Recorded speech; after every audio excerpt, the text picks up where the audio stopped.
একদিন শ্রীমতী রাধারানী কৃষ্ণের সঙ্গে যমুনায় দেখা করতে গিয়ে ইতিমধ্যে জটিলা দেখে ফেলেছে শ্রীমতী রাধারানী যমুনায় গেছে। তখন ও পিছন পিছন গিয়ে দেখে হ্যাঁ মানে কালা বলে ডাকতো জটিলা কুটিলা, কালার সঙ্গে কথা বলছে। দেখে শিগগিরই আয়ানের কাছে এসে বলছে, দেখ রে তোর রাধা কালার সাথে কথা বলে। তখন আয়ান রেগে মেগে খড়গ নিয়ে গেছে। খড়গ নিয়ে দেখতে দেখতে তখন শ্রীমতী রাধারানী বলছে, প্রভু রক্ষা করো, ওই দেখো আসছে।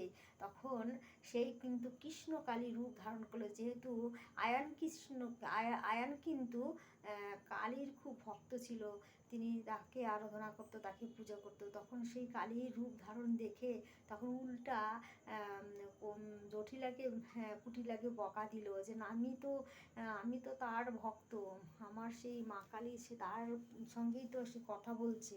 তখন সেই থেকে কিন্তু কৃষ্ণকালী